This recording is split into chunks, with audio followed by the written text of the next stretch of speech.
Welcome, friends. The sun rises over Lisbon's red rooftops. Our adventure begins now. Trams rattle up steep hills, locals chat at cafes, and the scent of fresh pastries fills the air.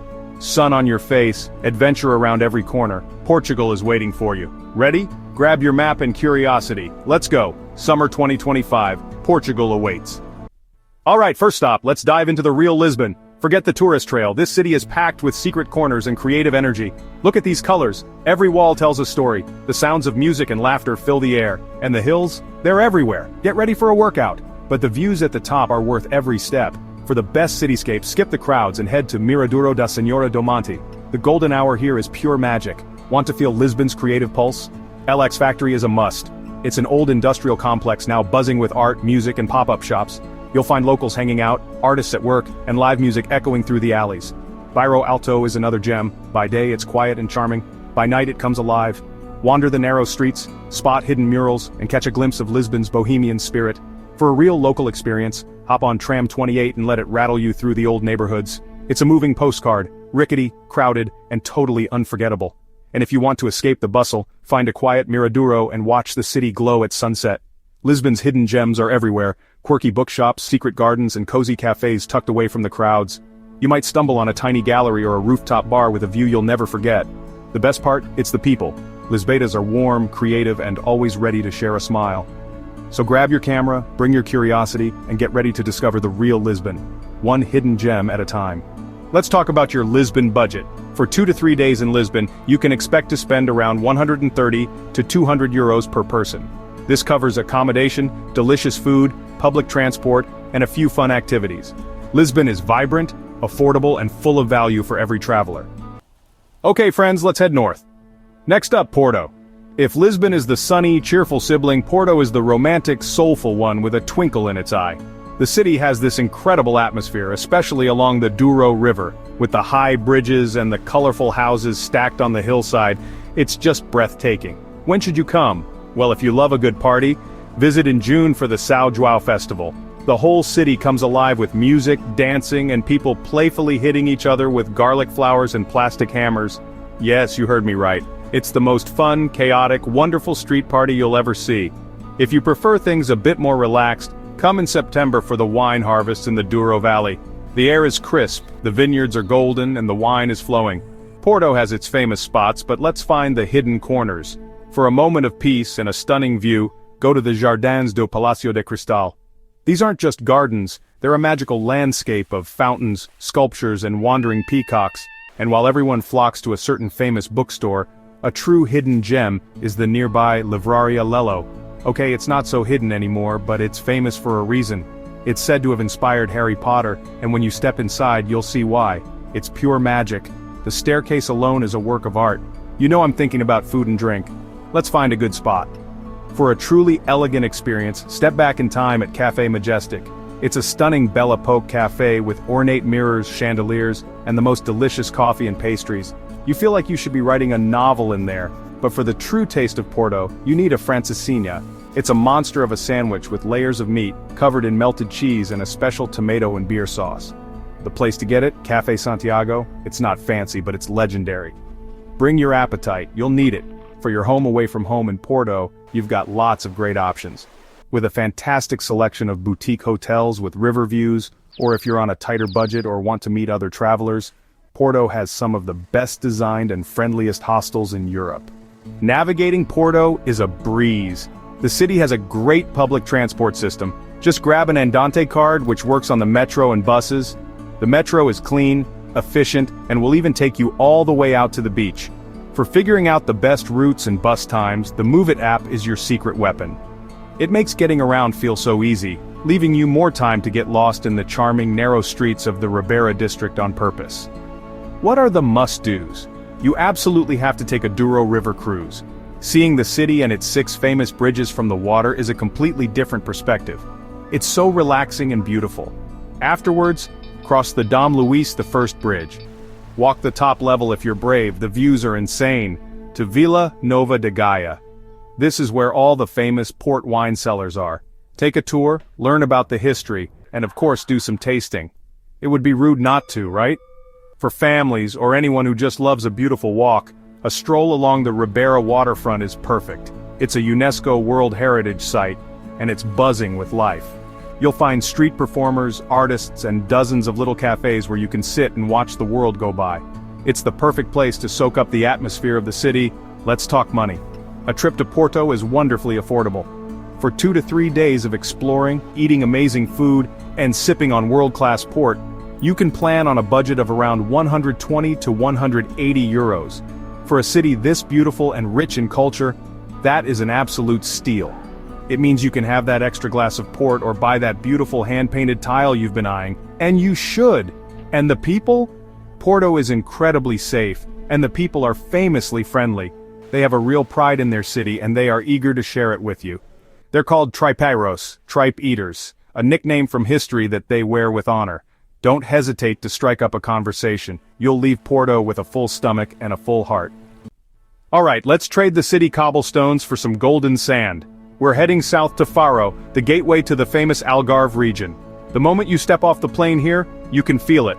The air is warmer, the pace is slower, and the sun just seems to shine a little brighter. This is where you come to relax, to recharge, and to get a little bit of that vitamin C. The best time to visit? I love it here in June or September. You get that perfect, glorious beach weather without the peak season crowds of July and August. The ocean has had a chance to warm up a bit, and you'll find you have a little more stretch-out room on those incredible beaches. It's the sweet spot for a perfect coastal getaway, a little slice of paradise just for you. It has its own quiet charm and some wonderful hidden gems. Take a small ferry from the town center out to Ilha Deserta or the deserted island. It's a stunning, protected sandbar with miles of pristine beach. It feels like you're at the edge of the world. And back in town, don't miss the old town. Enter through the majestic Arco de Vila, a beautiful archway where storks nest on top. It's like a fairy tale entrance to a maze of cobbled streets and whitewashed buildings. And when you get hungry from all that sunshine and exploring, for a fantastic steak or some fresh grilled fish, check out Farron's Steakhouse. It's a local favorite, unpretentious and delicious. If you're in the mood for something lighter, Chelsea Coffee and Brunch is a super cute spot for, well, coffee and brunch. They make great smoothie bowls and avocado toast. It's the perfect place to start your day before hitting the beach. Finding a place to stay in the Algarve is easy, and there are options for every budget. You can find some really charming places tucked away in the old town of Faro, or you can book a resort a little further down the coast, if you're looking for that all-inclusive pool life. The choice is yours. Getting around Faro and the surrounding area is pretty straightforward. The town itself is very walkable. For longer trips along the coast, the bus system is reliable, but my favorite way to explore is to rent a bike. There are bike-sharing stations like Next Bike, and you can cycle along the Ria Formosa Natural Park. It's a beautiful, flat ride through lagoons and salt pans with plenty of opportunities for bird watching. It's so peaceful. It's the ultimate vacation convenience, letting you maximize your relaxation time. Now for the fun. The Algarve is an outdoor playground. The #1 activity has to be island hopping in the Ria Formosa. You can take a boat tour that stops at several different islands, each with its own unique character. For a bit more adventure, try kayaking or stand-up paddleboarding in the calm lagoon waters. It's a fantastic way to see the wildlife and get some exercise. And for the families, a day trip to Zoo Marine is an absolute must. It's a marine park, theme park, and water park, all rolled into one. There are incredible dolphin shows, thrilling water slides, and even a wave beach. It's a full day of non-stop fun that the kids will talk about for years. It's a guaranteed way to make some amazing family memories. So what's the damage to the wallet for this slice of sunny paradise? You'll be happy to hear that Faro is one of the most affordable destinations in our guide.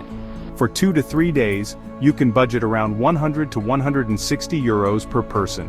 That includes your accommodation, fantastic fresh seafood, and your boat trips. It's incredible value for a beach vacation in one of Europe's most beautiful coastal regions.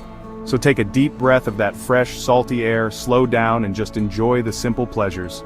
That's what the Algarve is all about. Let's leave the coast for a bit and head inland to a city that feels full of history and tradition. Welcome to Coimbra. This was once the capital of Portugal, and it's home to one of the oldest universities in the world. You can feel the history in the stones here. The whole city is built on a hill overlooking the Mondego River, crowned by the university at the very top. The best time to come? I think late spring is magical. The students are still here, and there are university festivities in the air.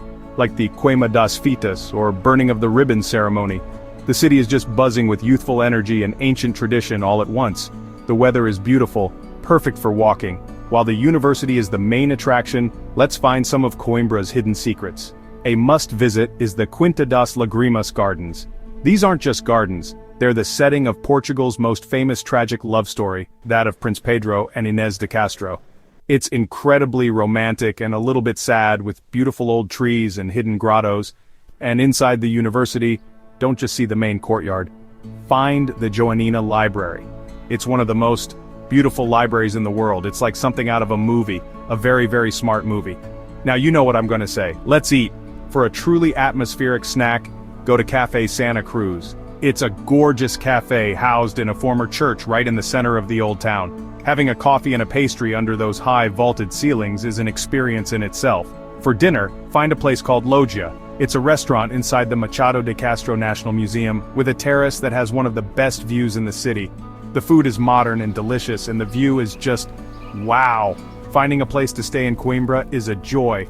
There are so many historic buildings that have been turned into charming guest houses. I always use Booking.com or Expedia to find them. You can stay in a beautifully restored old home with a courtyard garden, and it feels like you're stepping back in time, but with Wi-Fi, which is the best of both worlds, right? Getting around Coimbra mostly involves your own 2 feet, but for longer distances, the SMTUC bus system is great. So, how to end the Coimbra experiences? Besides exploring the university, you should try some river kayaking on the Mondego. It gives you a beautiful perspective of the city from below, and it's a fun, active way to spend an afternoon. And in the evening, you must experience Fado de Coimbra.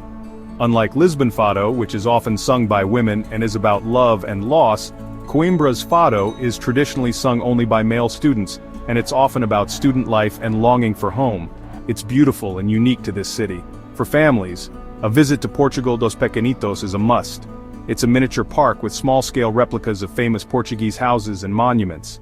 It's adorable, it's fun, and it's a great way for them to learn about Portuguese architecture without even realizing it. Let's talk money. Coimbra is a very budget-friendly city, especially being a student town. For 2 to 3 days here, you can have an amazing time on a budget of around 90 to 140 euros per person. That's for your accommodation, your food, and all these wonderful activities. It's a city that's rich in culture but gentle on your wallet. My favorite combination. The city is very safe, and the locals are warm and welcoming. There's a certain intellectual but friendly energy here. It's a city that makes you feel a little bit smarter, and a whole lot happier, just by being in it. What a trip! From the hills of Lisbon to the shores of the Algarve, from the history of Coimbra, my heart is so full, and my stomach is remembering all that delicious food. Portugal is just one of those places, isn't it? It gets under your skin in the best possible way. It's a country that feels both historic and vibrant, relaxing and exciting all at the same time. I hope you felt a little bit of that magic with me today. Portugal is packed with hidden gems, friendly faces, and unforgettable adventures. Perfect for your 2025 summer escape. I truly believe that travel makes us better, happier people, and a trip to Portugal is a masterclass in happiness. So, what are you waiting for? Start planning. I hope this guide has inspired you to book that ticket and go have the adventure of a lifetime. Thank you so much for coming along with me today, my friends. It means the world to me. And stay tuned for our Madeira video. Don't forget to like, subscribe, and share for more travel inspiration. As always, stay hungry, stay curious, and I'll see you soon.